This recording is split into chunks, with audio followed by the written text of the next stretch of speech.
guess the environment itself, certainly in an international situation, more often than not, the arena is bigger.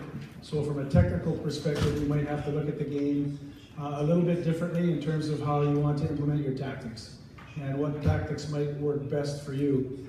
I know from a North American point of view, when preparing for international hockey, we always used to say the arena is the same size inside the dots. There's 3,000 extra square feet out there.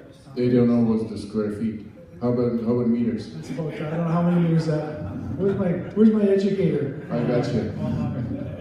1,200. So you're not that international, okay. So there's just more ice, but the rink is the same size inside the dots. So the big thing was making sure that in trying to make the transition from North American hockey into the European game, when Canadian teams came this way, was to understand we play the game inside the dots the same way. So always protect that and use the width of the arena.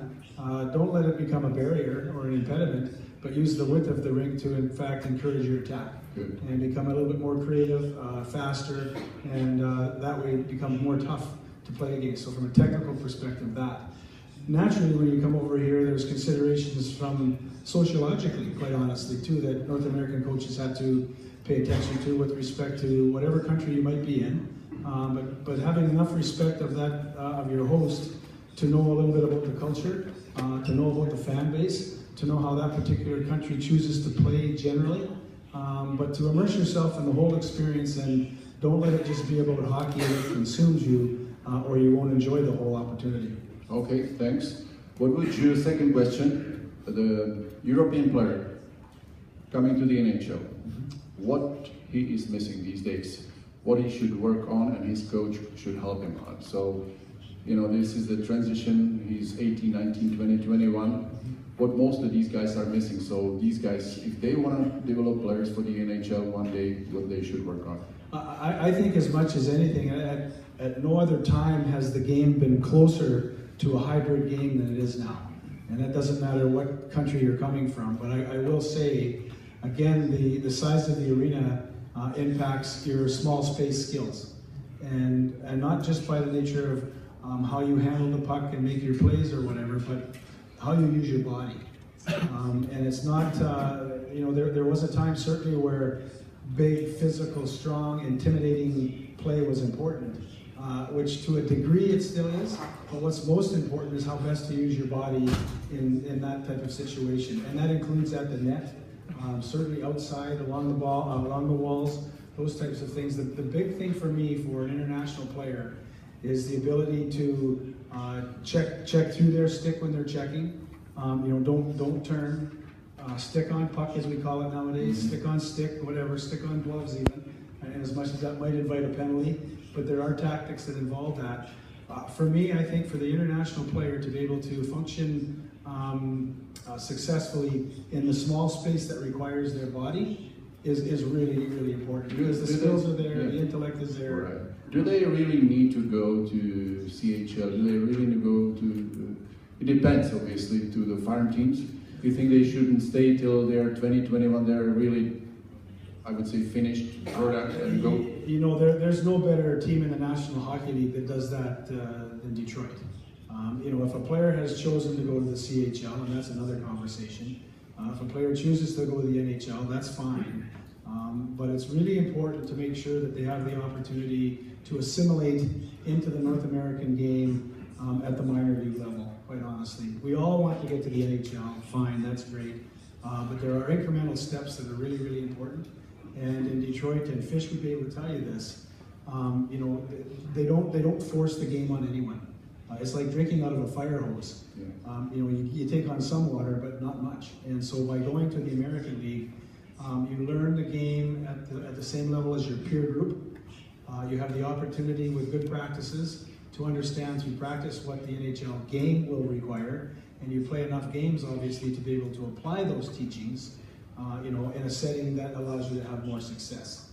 Going to the NHL, getting fast-tracked to the NHL, oftentimes has diminishing returns, whereby you want to get there and have success, but the game is played by the absolute best in the world, and it's very, very tough. So playing in the minor leagues is essential to developing the whole player, and I don't think anyone in the NHL would disagree with that.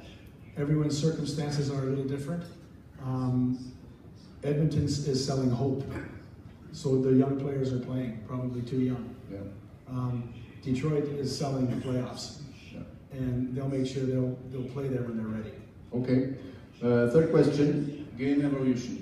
The last 5 years, it's been a lot of tremendous changes and games faster. And so, what do you see as the biggest change in the last 5 years, and what would you like to see in the next 5 years? Maybe even the rule changes. Sure. I think that I think the athlete is evolving every decade. The player seems to become more aware, spatially aware of what's going on the ice. I think the player nowadays is bigger, stronger, faster. Not to suggest the smaller players can't play, they can, but they're extremely strong because of the small space game. I think that's a big part of it. I also believe that goaltending is through the roof. I think defensive team structure has really placed a premium on scoring. So I think offense has somewhat been compromised by you guys, coaches.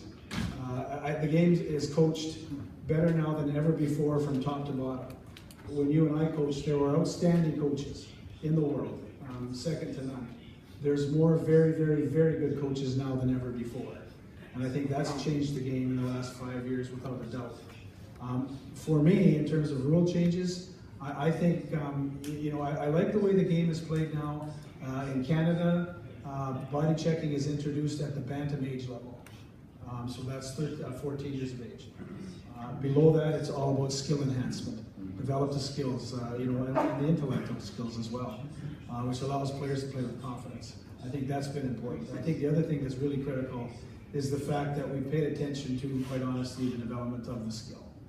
It's not a big, strong, belligerent game where, the National Hockey League, we had teams that did not even dress what is called the enforcer on an NHL team. In other words, the enforcer, the big tough guy, is slowly becoming a dinosaur.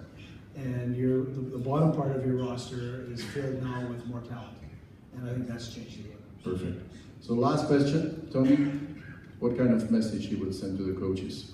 All these coaches in here, there's 100 coaches from Czechia, there's 200 coaches from all over the world. So what would be your message to them? Well, my message to you would be of 300 coaches that are sitting in this room right now. If each one of you coaches over the next 5 years were to coach 20 different athletes, so 20 different athletes, that would make close to 45,000 kids that you would touch over the next 5 years. And let's just say the National Hockey League is where we think players want to go to play the very best game in the world. If you coach 45,000 kids over the next 5 years, this group of people right here, 8 of those kids, 8 would play in the National Hockey League. Not 18, not 108, not 10,000, 8. So my question to you is, why do you coach? And it should not be to get one of those 8 kids to the NHL. It should make sure that the game of hockey is an experience that will last them a lifetime, that teaches them discipline, that teaches them confidence, that teaches them teamwork, that teaches them resiliency and resolve and being resourceful. It teaches them leadership, because hockey, in my mind, not just in the Czech Republic, not just in Canada, not just the United States, but around the world, hockey, in my mind, because it's the best game in the world, helps improve the citizenship of our planet. And if you look around the world, we're having a tough time. And if you want to do something special, coach hockey for the right reasons and ask yourself why.